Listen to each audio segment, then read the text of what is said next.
बिस्मिल्लाहिर्रहमानिर्रहीम। लाखों दरूद पाक हज़रत मोहम्मद सल्लल्लाहु अलैहि वसल्लम और आप सल्लल्लाहु अलैहि वसल्लम की आल पर।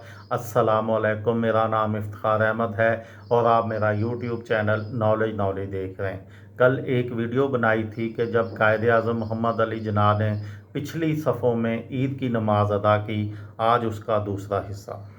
नमाज के बाद जब नमाजियों के इल्म में ये बात आई तो पूरी ईदगाह कायदे आज़म जिंदाबाद के नारों से गूंज उठी। कायदे आज़म नमाजियों से गले मिलने के बाद आगे तशरीफ़ लाए। उन्होंने मौलाना ज़हूरुल हसन दर्स की तारीफ़ की और कहा कि हमारे उल्मा को ऐसे ही किरदार का हामिल होना चाहिए।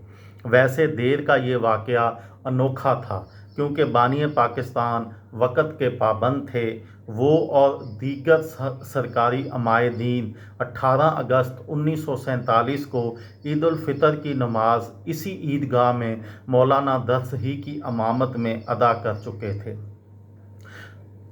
पीपल्स पार्टी के रहनुमा रज़ा रब्बानी के वालिद मियाँ अता रब्बानी तब गवर्नर जनरल मोहम्मद अली जिन्नाह के पहले एडीसी थे।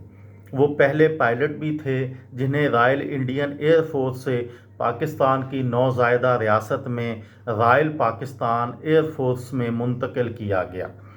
रब्बानी ही बानी पाकिस्तान और उनकी बहन फातिमा जिन्ना के साथ 7 अगस्त 1947 को नई दिल्ली के पालम हवाई अड्डे से माड़ीपुर हवाई अड्डे कराची आए। पाकिस्तान बनने के बाद बानी पाकिस्तान की पहली ईद के बारे में एडीसी मियाँ अता रब्बानी लिखते हैं कि कायदे आज़म सुबह सवेरे तैयार हो गए और सीढ़ियाँ उतर रहे थे जब मैं उनसे मिला। उन्होंने कहा, मैं तैयार हूँ, हमें देर नहीं करनी चाहिए। जिन्ना साहब करीम रंग की शेरवानी और सफ़ेद पाजामे में मलबूस और सुरमई रंग की कराकुली जनाह कैप पहने हुए थे। वो खुशगवार मूड में थे। वो तेज़ चलते हुए गाड़ी की तरफ बढ़े और हम ईदगाह बंदर रोड, जो अब एम.ए. जिन्नाह रोड है, ईद की नमाज़ पढ़ने के लिए रवाना हुए। ईदगाह जाते हुए मैंने कायदे आज़म का एक और रुख देखा। अब तक हम उन्हें एक लीडर, एक सियासतदान, एक कानून साज, एक वकील और एक खुश लबास और आदाब वाले एक मगरबी शख्स के तौर पर जानते थे। लेकिन आज जब उन्होंने मुझे रमज़ानुल मुबारक का फ़लसफ़ा और अहमियत बताई तो मुझे खुशगवार हैरत हुई।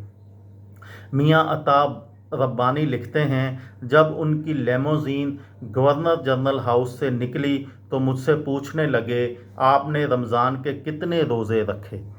मैंने कहा 15। कहने लगे, आप तो जवान और सेहतमंद हैं, आपने पूरे महीने रोज़े क्यों नहीं रखे? मैंने कहा, जनाब मैं सफ़र में था। उस पर उन्होंने कहा, अब आप सुकूनत पजीर हो गए हैं, रोज़े पूरे करें।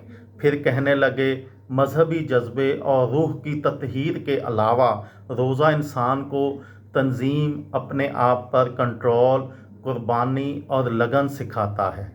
ईदगाह पहुंचने पर मस्जिद के निगरान ने बानी पाकिस्तान का इस्तकबाल किया जो इन्हें नमाज गाह तक ले गए।